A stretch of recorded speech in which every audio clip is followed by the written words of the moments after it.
Assalamualaikum warahmatullahi wabarakatuh. We are from the group 6 or the last group of our American Studies course and we can explain about worldings and worldliness.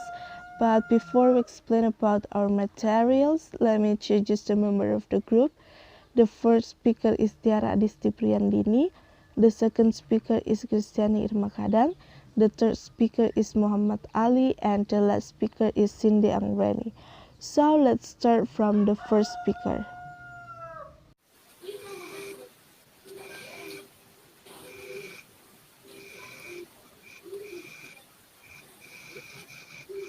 The first point is American literature and its shadow sword. Henry James, Robert Louis Stevenson, and Structures of Word Lines.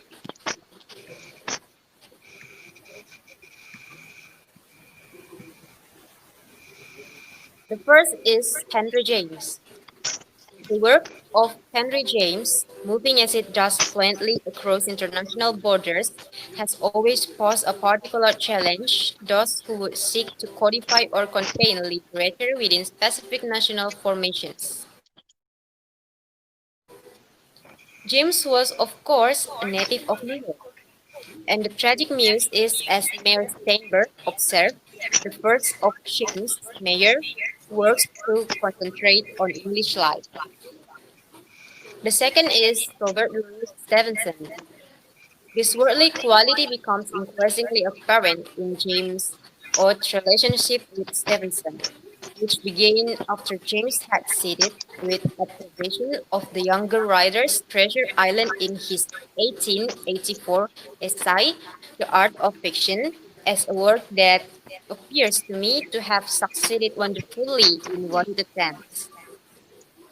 James' assignation of Stevenson as a Scotsman of the word suggests how he came to conceive of national identity and worldly engagement as symbiotically intertwined.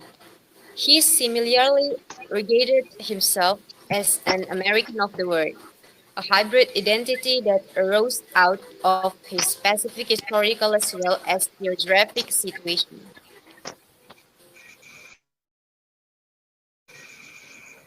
The third is Pictures of Word Life. There is a particular reason to lament the loss of Stevenson's critical response to the tragic muse, since the novel speaks in resonant ways to the worldly spectres with which James' aestheticism was intertwined. It is possible, indeed, that Stevenson's perspective as a distinct specific reader might have helped to broaden out the public perception of the tragic muse, whose textual focus on English domestic life should not obscure its radical openness to more distant horizon. The next material will be explained of the second speaker.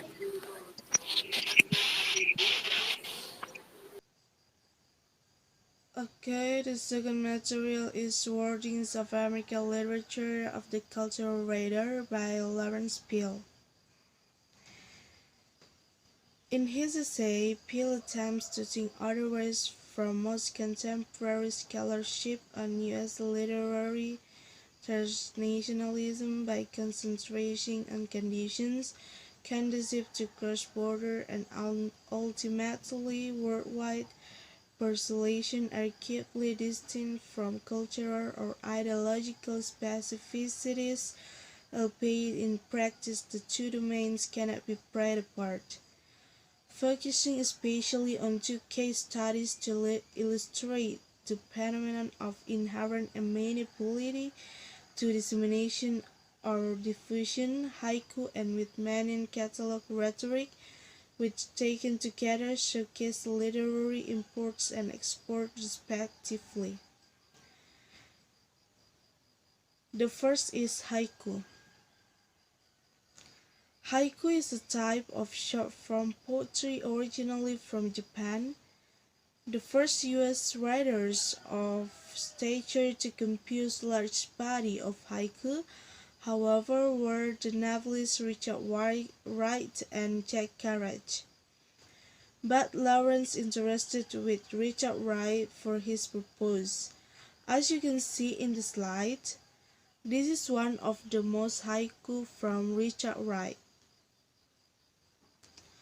The individual poems themselves disclose a comparably hybrid picture, subsets of southern reminiscence haikus, overlapping with subsets of anti-racial and or social justice haikus, overlapping with what seemed toward forced efforts to master the spirit of the form as he understood it. The second is catalog rhetoric with Mannion. Lawrence argues that at least for the moment that Whitman's capacity to infiltrate across borders offers an important correction to the over-reliance on explanatory factors such as cultural nationalism and cultural capital underpinning phenomenological understandings built on non-exclusive recognition could be broadly shared. The fusion of plasticity, capaciousness, and fragmentation inherent to the extrospective catalog from embed all these and more. A sense of fertile plenitude and flexible outer bounds of the perceptual field with the capacity to snake either the tiniest near at hand particle or glimpse of the far horizon. In such ways, Whitmanian Catholic rhetoric becomes a vehicle for transmitting the play, the underlying energies, and the limits of the environmental unconscious that is universally shared albeit differently in fact across culture, epoch, and temperaments. Peele's essay emphasizes perceived simplicity of form and expression and ductility of the underlying templates of environmental representation. As such, Peele's contribution provides additional layers of oscillation to American world literature through its analysis of nations of worldlings. So the next material will be explained by the third speaker. We Need American Literature by Jeffrey DeLeo. Ralph Waldo Emerson is an essay from American Union, a lecturer and poet leader of the movement Transcendentalism in mid-19th century, now as an advocate of individualism. This essay is read by others on the fear of what is happened in the world, like the initial sentence quote, "Is the world sick? Bankrupt in England and America? Let season? Snow in France? Plague in Asia and Africa?" And fear always springs from ignorance. In the midst of natural disasters that occur in the world, there are things are more terrifying at this point, like damage economic magnitude that occurred resulting from the estimated damage massive computer that will happen and will have an impact on decline in stock and global market. Other important point conflict on the event of 11 September 2001 in America, what is called beginning of new American exceptionalism. At that time, it became the criminal point, the development of logic originated of the American Puritan who called themselves messenger of God to fulfill new assignment above the Puritan rule through alteration, politics, and unilateral decision that occur placing American exceptionalism hashtag center stage. Rap also quote a sentence from Derrida which said that a new principal reflection, but in the George Bush administration after 11 September saw a sharp drop in global opinion and lost respect from United States.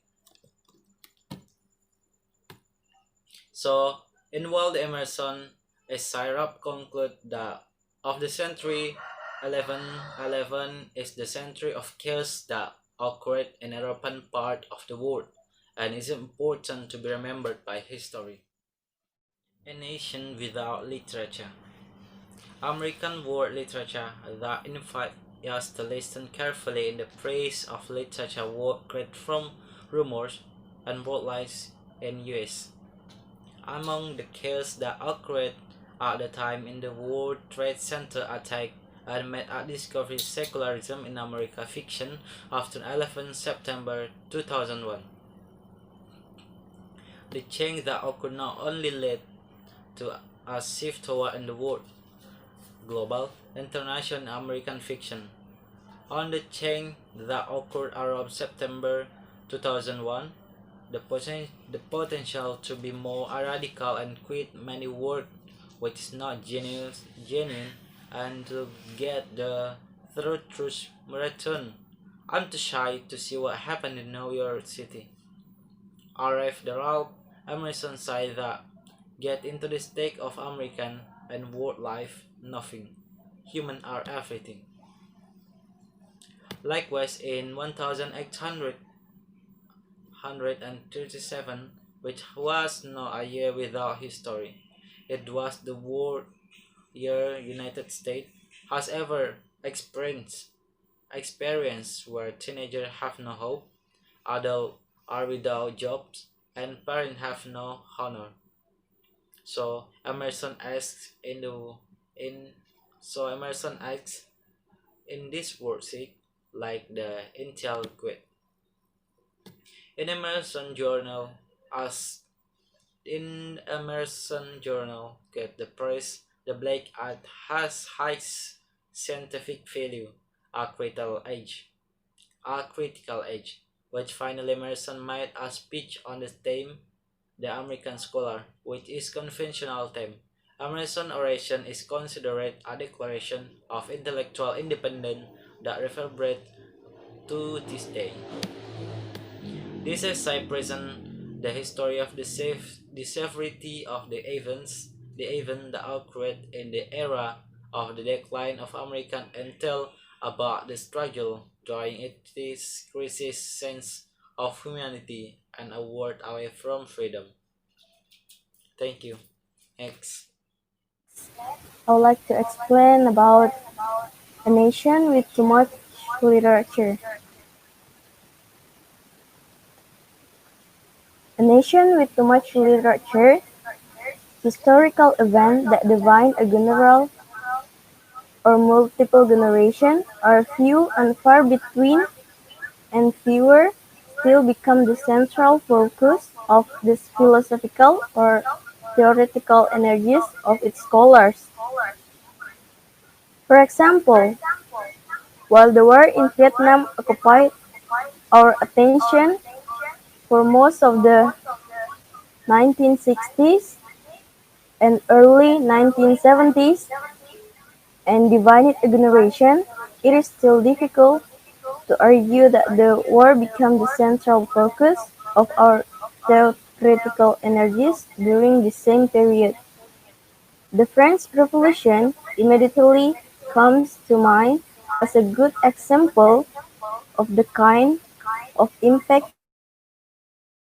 a major event can have on theoretical discourse as well as the two world wars of the last century. The former, prefiguring our literary past, is a mere generational event, the exercise of adding and subtracting words from the canon to reflect the times. The latter, changing the way we think about history, is a different order and magnitude. Next, I would like to read the conclusion. The phrase American world literature signifies the worldly literature made in America, but connected and reconnected through global network of increasing complexity and precarity. History are the connection and reconnection we individually make under the terms literature in America, both of which are radically contingent and relative. Is not also post-literature and post-America? Under such conditions, what it means to be an American scholar in the new millennium is complicated as what it means to be an American. I think that's all from us. Thank you so much for your attention and sorry for any mistakes. Wassalamualaikum warahmatullahi wabarakatuh.